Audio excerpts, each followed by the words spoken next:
இன்றைக்கி நம்ம பார்க்க போகிறது ஒரு அற்புதமான ஒரு கதை தாங்க பார்க்க போகிறோம். இதை கதைன்னு சொல்கிறத விட ஒரு உண்மை சம்பவம் அப்படின்னு சொல்லலாம். இதை நான் உங்களுக்கு கதை மூலிமா நான் சொல்கிறேன் ஏன்னா நமக்கு எளிதாக புரியணும் அப்படின்றதுக்காக. வீடியோவை ஸ்கிப் பண்ணாமல் பாருங்கள்.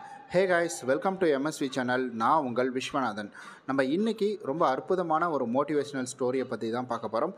வீடியோவை ஸ்கிப் பண்ணாமல் பாருங்கள். ஒரு அப்பா மகன் 2 பேர் இருக்கிறாங்கங்க. அந்த 2 பேருமே துணி துவைக்கிற தொழில் அப்படின்றத செஞ்சுக்கிட்டு வராங்க. துணி துவைச்சி அதை அயன் பண்ணி வீட்டில் வந்துட்டு கொடுக்குற ஒரு வேலையை வந்துட்டு செஞ்சிட்ருக்குறாங்க.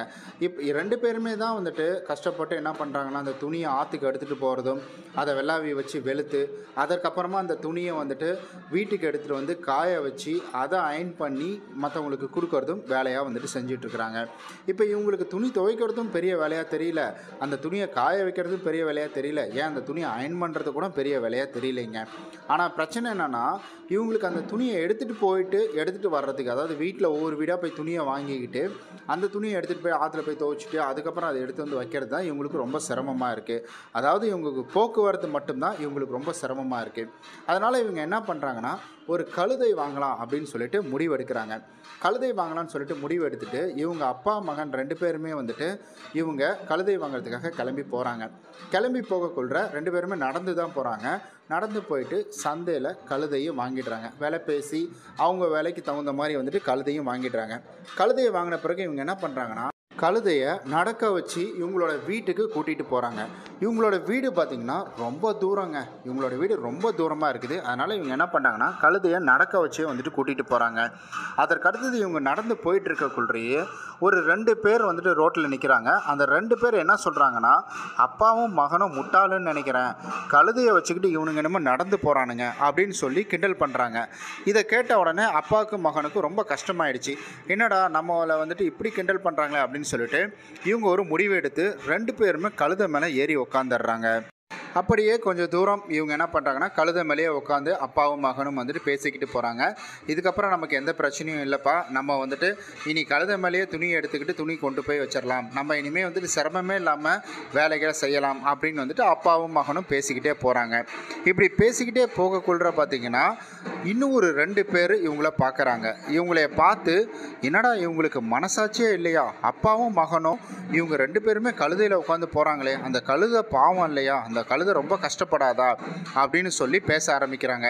இதை கேட்ட அப்பாவுக்கும் மகனுக்கும், ஆமாம், கழுதை பாவம் இல்லை, நம்ம கழுதை மேலே உட்காந்துட்டு போகிறோமே, கழுதை கஷ்டப்படுமே அப்படின்ற மாதிரி அப்பாவும் மகனும் வந்துட்டு கீழே இறங்கிடுறாங்க. கீழே இறங்கினதுக்கப்புறம் மறுபடியும் கொஞ்சம் தூரம் போகிறாங்க. அப்போ வந்துட்டு 2 பேர் வந்துட்டு இதே போல் சொல்கிறாங்க, கழுதையை வச்சுக்கிட்டு இவனுங்க என்னமோ நடந்து போகிறானுங்க அப்படின்னு சொல்கிறாங்க. இதை கேட்ட அப்பாவுக்கும் மகனுக்கும் என்ன பண்ணுறதே தெரில. என்னடா அப்படி போனால் இப்படின்றாங்க, இப்படி போனால் அப்படின்றாங்கன்னு சொல்லிட்டு, சரி மகனே நீ உக்காந்துட்டு வா, நான் நடந்து வரேன் அப்படின்னு சொல்லிட்டு இவங்க என்ன பண்ணாங்கன்னா, மகனை வந்துட்டு கழுதை மேலே உட்கார வச்சுட்டு அப்பா நடந்து வராருங்க.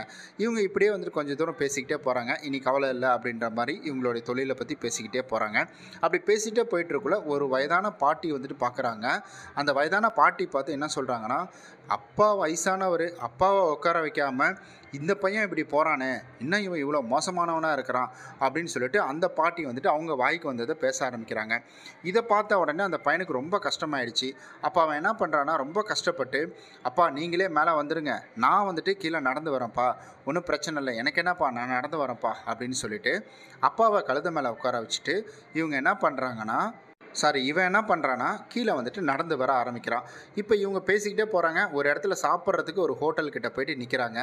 அங்கே நின்னதுக்கப்புறம் அங்கே இவர் கழுதை மேலே வர்றதையும் பையன் வந்துட்டு ரொம்ப சோர்வாக வர்றதையும் பார்க்குறவங்க என்ன சொல்கிறாங்கன்னா, எப்பா உனக்கெல்லாம் என்னப்பா அறிவு இல்லையாப்பா, சின்ன பையன் அவன் வந்துட்டு வெயிலில் நடந்து வரான், நீ என்னப்பா கழுது மேலே ஜாலியாக ஜம்பகமாக உட்காந்துட்டு வர அப்படின்னு சொல்லிட்டு அப்பாவை திட்டினோன்னே பையனுக்கு கோவம் வந்துடுச்சு. பையனுக்கு கோவம் வந்தோடனே, எங்கள் அப்பாவெல்லாம் அப்படிலாம் பேசாதீங்கன்னு சொல்லி சண்டை போட ஆரம்பித்த உடனே, என்னப்பா ஒரு பையன், சின்ன பையன் நீயே, ஒன்றை வந்துட்டு கழுதை மேலே உட்கார வச்சு கூப்பிட்டு வராமல், இல்லை 2 பேருமே கழுதை மேலே வராமல், என்னப்பா ஒருத்த மட்டும் வந்துட்டு கழுதை மேலே வர்றது, அது உங்கள் அப்பா மட்டும் வர்றது, இதெல்லாம் அநியாயமாக தெரியலையா அப்படின்னு சொல்லிட்டு இவங்க சொல்கிறாங்க. இதை கேட்ட உடனே 2 பேத்துக்குமே என்ன பண்ணுறதுனே தெரியலைங்க.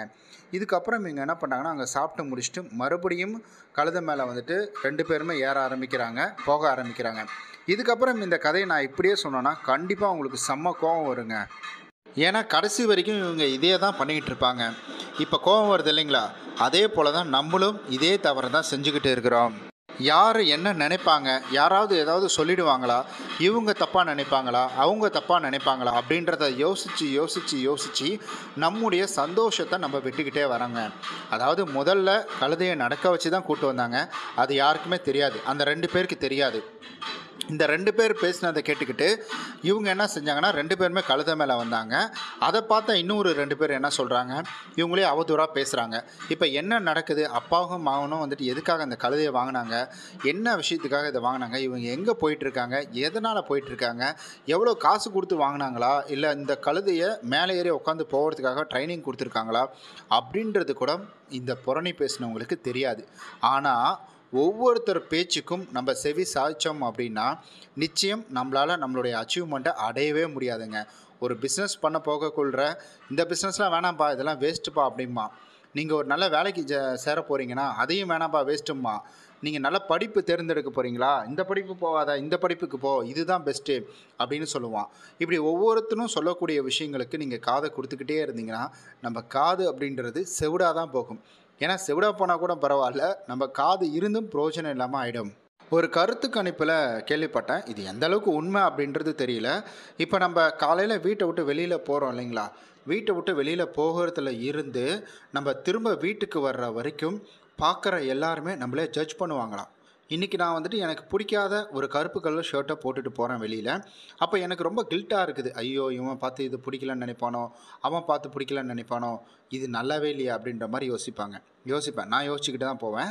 அதற்கு அடுத்தது எனக்கு பிடிச்ச பச்சை கலர் ட்ரெஸ் போட்டு போகிறேன். இந்த பச்சை கலர் ட்ரெஸ் எனக்கு ரொம்ப பிடிக்கும், நான் போகிறேன். ஆனால் உங்களுக்கு பச்சை கலர் ட்ரெஸ் பிடிக்குமா? ஒரு சிலர் பிடிச்சவங்க கமெண்டில் சொல்லுங்கள், எனக்கு பச்சை கலர் ட்ரெஸ் பிடிக்கும் அப்படின்னு சொல்லிட்டு, பிடிக்காதவங்களும் கமெண்டில் சொல்லுங்கள். இப்போ இந்த பச்சை கலர் ட்ரெஸ் பிடிக்காதவங்களும் இருக்கிறீங்கல்ல, அதே போல் தான் இப்போ நான் வந்துட்டு எனக்கு பிடிச்ச வேலையை செய்கிறதுனால எனக்கு திருப்தியாக இருக்குது. நான் அதை நானே ஃபுல்ஃபில் பண்ணிக்கிறேன். ஓகே நல்லா இருக்குது, பிடிச்சிருக்கு அப்படின்ற மாதிரி. அதுவே எனக்கு பிடிக்காத விஷயத்த செய்யக்குள்ள தான் இது போன்ற விஷயங்களை நான் யோசிக்க ஆரம்பிக்கிறேன். அப்போ நீங்கள் ஒரு வேலை செய்ய போகிறீங்க அப்படின்னா அது உங்களுக்கு பிடிச்ச வேலையை செய்யுங்க. அப்போ தான் நீங்கள் வேறு யார் என்ன சஜஷன் சொன்னாலும் அதை காது கொடுத்தே கேட்க மாட்டீங்க. இந்த ஒரு டிப்ஸை மட்டும் நீங்கள் உங்களுடைய மைண்டில் வச்சுக்கோங்க. யார் என்ன வேணால் சொல்லட்டும், எதை வேணால் பேசட்டும், உங்களுடைய கஷ்டத்துக்கு உங்கள் கூட இருக்கிறவங்க யாரோ அவங்க பேச்சை மட்டும் கேளுங்க. பக்கத்து வீட்டுக்காரன் பேசுகிறான், இல்லை பக்கத்து கேபினில் இருக்கிறவன் பேசுகிறான், இல்லை நம்ம ஆஃபீஸில் இருக்கக்கூடிய கொலீக் பேசுகிறான், இல்லை ஏதாவது ஒரு விதத்தில் நம்மளுடைய நண்பர்களோ இல்லை வந்துட்டு உறவினர்களோ ஏதாவது பேசுகிறாங்க அப்படின்றதுக்காக எல்லாத்துக்கும் செவி கொடுக்காதீங்க. ஒரு சில நேரங்களில் நம்ம காது கேட்காமல் இருந்தால் தான் ரொம்ப ரொம்ப நல்லது. அப்போ நம்ம யோசிப்போம், காது கேட்காமல் இருக்கிறது கூட ஒரு நல்ல விஷயம் தானே அப்படின்னு சொல்லிட்டு. இப்போ இருக்கிற காலகட்டத்தில் நிறைய பேர் இதை யோசித்து இந்த கழுதை மேலே வந்துட்டு போகிற அப்பா பையன் மாதிரி தான் எல்லாத்துக்கும் செவிசாச்சு கடைசியில் அவங்க போக வேண்டிய இடத்துக்கும் அவங்க போக முடியாமல் போயிட்டு, போக வேண்டிய நேரத்துக்கும் போக முடியாமல் போயிடுங்க.